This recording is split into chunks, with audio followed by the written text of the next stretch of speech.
Over the years 850 جہاز induct ہوئے MiG-21 Indian air force میں، جس میں سے 400 کریش ہوئے، جس میں سے 200 پائلٹ مارے گئے، جس میں سے 30 سویلین زمین پر مارے گئے ان ایکسیڈنٹس میں سے۔ اب ہونا کیا تھا انڈین پلان کے مطابق، کیونکہ لیٹ 60s میں انڈکٹ ہوا تھا، تو 85 میں انہوں نے سوچا کہ ہم تیجاس بناتے ہیں میڈ ان انڈیا، اور یہ گریجولی ریپلیس کرے گا MiG-21 کو اسپیشلی، کیونکہ ہوم گراؤنڈ ہوگا تو ہوم گراؤنڈ کا فائدہ یہ ہے کہ جتنے مرضی بنا لیں۔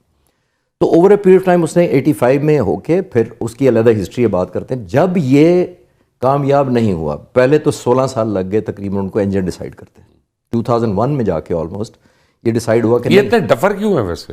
میں کبھی نہیں ڈفر کہتا، نہیں میں ہوتا کہ ڈفر ہی ہے نا یہ، چلیں HAL والے تو ہے نا، ایئر فورس والوں کو نہیں میں کہہ رہا، آپ HAL میں اور ان میں تو فرق کریں نا۔ میں ان کو کہتا ہوں کہ غلطیاں کرتے ہیں تو مان لیں، بس آگے چلتے ہیں۔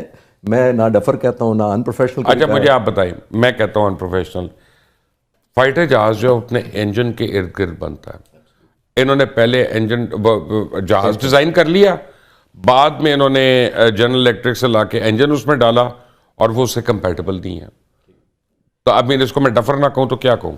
نہیں دیکھیے، ایک element of foresightedness planning ہوتی ہے، آپ لفظ سخت استعمال کریں، میں کیونکہ میں نون نہیں ہوں، میں پاکستانی ہوں، لاہوری ہوں، پنجابی ہوں، میں کچھ بھی کر سکتا ہوں، میں تھوڑا مودی کے لیے میں دل سے آواز نکلتی ہے ڈفر ہے، ٹھیک ہے نا؟ تو میں پھر ریپیٹ کر دیتا ہوں، میں ابھی کینیڈا امریکہ کے لیکچر دینے گیا تھا، ادھر ایک سکھ جرنلسٹ تھے انڈین اوریجن کے، انہوں نے میرا انٹرویو کیا تھا، تو انہوں نے مجھے جب بات کی اور پوچھا، ہمارے ساتھ جہاز تازہ گرے تھے، جولائی کی بات کروں، تو انہوں نے کہا کہ آپ کہتے، پنجابی میں تھا انٹرویو، مزے کی بات یہ، تو انہوں نے کہا کہ آپ سمجھتے ہیں کہ ساڈی ایئر فورس اینی پیڑی ہے؟ میں تو نہیں کہہ رہا پیڑی ہے، غلطیاں بڑی پیڑیاں کی تھیں، تو ایئر فورس پیڑی نہیں ہوتی، غلطیاں پیڑیاں ہوتی ہیں۔ آگے چلتے ہیں۔ دیکھیے اس جہاز نے، تیجاس نے اوور دا ایئر ریپلیس کرنا تھا MiG-21 کو، نہیں کیا، نہیں کرنے میں سارا جملہ چھپا ہوا ہے، سارا جو کریشز ہے، جب آپ کو ٹائم پہ ڈلیوری نہ ملے ریپلیسمنٹ جہازوں کی تو آپ کیا کریں گے؟ آپ 850 جہازوں کو گراؤنڈ تو نہیں کر دیں گے، آپ اسکواڈن تو نہیں کم کر دیں گے، ان کے پہلے ہی 43 اسکواڈن کے اگینسٹ 32 یا 33 اسکواڈن آپریٹ کر رہے تھے، تو جب آپ کو جہاز نہیں ملے تو کیا کریں گے؟ آپ ایڈ ہاک مینٹیننس کریں گے MiG-21 کی، شارٹ کٹس لگائیں گے، کینبلائزیشن کریں گے، جس کا مطلب ہوتا ہے ایک جہاز سے اتارا پرزا، اس کا پینل اس کو چلا دیا، اڑا لیا، پھر اس کا اڑا کے ادھر چلا دیا، تو دس از کینبلائزیشن۔ بلال گنج بنا دیے جہازوں کا، میں اس لیے آپ کو پتہ سارا، لیکن میں آپ کے ویورز کے لیے تھوڑا سمپلیفائی کر رہا ہوں۔ آپ ویورز آپ کال بھی کر سکتے ہیں، یہ پتہ نہیں نمبر کیوں نہیں دے رہے، میں کہتا ہوں ان سے پروڈیوسر سے کہ آپ کی اسکرین پہ نمبر دیں جی۔ تو اوور اے پیریڈ ٹائم جب نہیں ریپلیس کیا تو MiG-21 پر پریشر آیا، مینٹیننس پریشر آیا، سروائیبلٹی پریشر آیا، سروسبلٹی کا پریشر آیا۔ جب پریشر آتا ہے مینٹیننس کے اوپر تو فائٹر جہاز کار کی طرح نہیں ہوتا کہ انجن بند ہو گیا۔ چھوڑیں سر اپنا ایئر کاموڈور خالد چشتی، دو ٹوک آپ سے پوائنٹ بلینک سوال کروں، سچ جواب دیں گے آپ نے ابھی سیاسی جواب دیا مجھے کہ ایئر فورس بری نہیں ہوتی، میں کہتا ہوں ہے بری، اب ریزن سنیں آپ۔ انڈین ایئر چیف نے پوری دنیا کے سامنے آ کے جھوٹ بولا کہ ہم نے یہ کیا یہ کیا یہ کیا، میرا اگر باس یہاں پہ جھوٹ بولے اور پوری دنیا کہے گا میں ریزائن کر جاؤں گا، ٹھیک ہے نا؟ مورل اتھارٹی کیا رہے گی اس کی ان لوگوں کو کمانڈ کرنے کی جو اپنی فورس کے متعلق جھوٹ بول رہا ہے، اور جن لوگوں نے جانے دی ہیں وہاں پہ ان کو آنر نہیں کر رہا، میں کیسے اس کو پروفیشنل مان لوں؟ آپ کی بات بالکل ٹھیک ہے۔ 9 جنوری کا ایک طرف میں آنیسٹی کے بھی نمبر دیتا ہوں جی، 9 جنوری کو پبلک سیمینار میں AP Singh air chief marshal صاحب نے، اس نے کہا کہ مجھے جہاز اور چاہیے تاکہ میں ریلیونٹ رہ سکوں، اور نے کہا HAL is not capable، اور دشمن پر اپنا خوف رکھ سکوں۔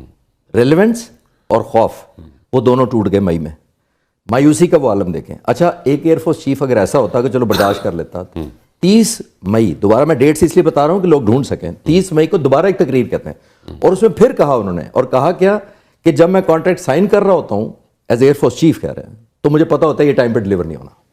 I mean look at the lack of faith system کے اندر یا ایلیمنٹ آف بے بسی۔ میں پاک فضائی کوئٹہ سے کالر ہے ندیم صاحب، السلام علیکم۔ السلام علیکم سر، کیسے ہیں آپ؟ خیریت سے ہیں؟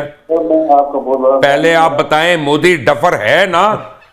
سر بہت بڑا ڈفر، بہت بڑا ڈفر ہے، بالکل ہے، بہت بڑا ڈفر ہے۔ ہاں آپ بتائیں۔ میں یہ سوال کرنا چاہتا ہوں کہ ان سے یہ پوچھا جائے کہ ہمارا جو JF-17 تھنڈر، یہ اس کے مقابلے میں ان کا کچھ بھی نہیں ہے۔ کیا مطلب کچھ بھی نہیں ہے؟ جو ان کا تیجس جہاز ہے یہ ہمارے JF، اچھا اس کے سامنے وہ کچھ بھی نہیں ہے، ٹھیک ہے، تھینک یو ندیم۔ کوئٹہ سے سوال ہے کہ جی وہ پرائیڈ میں کہہ رہے ہیں کہ بلاک 3 کے سامنے وہ کچھ بھی نہیں ہے۔ میں تو بالکل ایبسولوٹلی پرائیڈ میں شامل ہوں آپ کے ساتھ۔ میں تو جو ایک ڈفرینٹ بات ہے, ایبسولوٹلی کوئی شک نہیں. میں پوری ڈاکومنٹری ابھی بنا رہا ہوں آج کل JF-17 تھنڈر پہ, بلاک 3 پہ. میں پورا دن ان پائلٹس کے ساتھ گزار کے آیا تھا.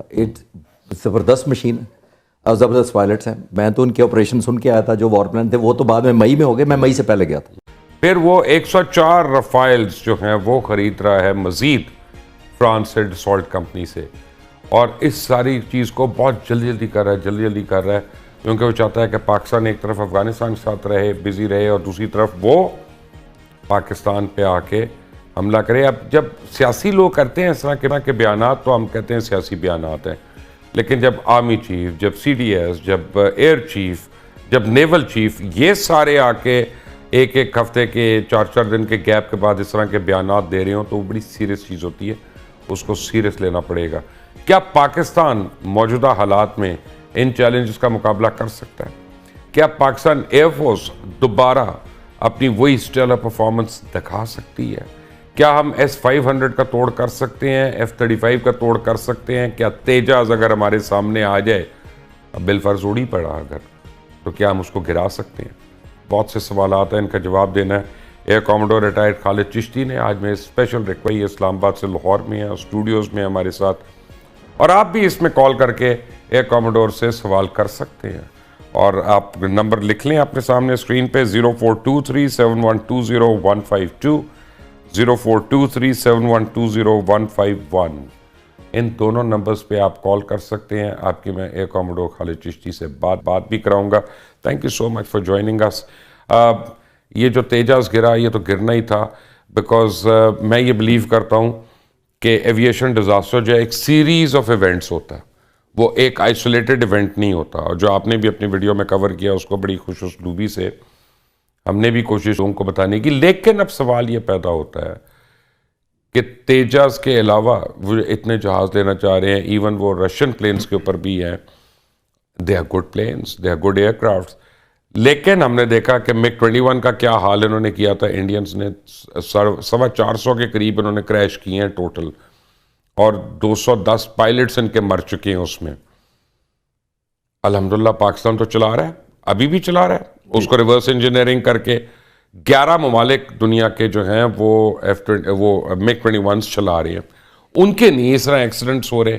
واٹ از گوئنگ رانگ یہاں پہ؟ پہلے تو یہ بتائیں انڈیا کے ساتھ. بہت شکریہ مرشد صاحب نے انوائٹ کیا, اور ظاہر انٹرسٹ بڑی میری انٹرسٹ کا سب سے سبجیکٹ ہے, اس لیے شاید میں کچھ انصاف کرنے کی کوشش کروں گا. جو آپ نے کہا کہ کیوں اڑا رہا ہے اور انڈیا کے کیوں کریش ہوئے ہیں, اس میں بھی تیجاس آ جائے گا. پھر میں ہاں کریں, لیں تیجاس, جس سے مودی کو تکلیف ہو میں خوش ہوں اس میں. 60s میں اس کا میں بیک گراؤنڈ کوئک کرتا ہوں تاکہ ہم MiG-21 سے ریلیٹ کر سکیں. 60s میں یہ MiG-21 انڈکٹ ہوا تھا, اور ٹوٹل جو 850 بڑا ایڈوانس پلین تھا اس وقت ہائی ٹیک ایئر کرافٹ تھا. ہمارے پاس اس طرح نہیں تھا اتنا لیتل. 60s میں تقریباً انڈکٹ ہونے کے بعد ہمارے پاس تو سیبر ہی تھا نا, صرف ہمارے پاس سیبر تھا, F-104 12 تھے, وہ جلدی گراؤنڈ ہو گئے, اسپیئر پارٹس بند ہو گئے تھے.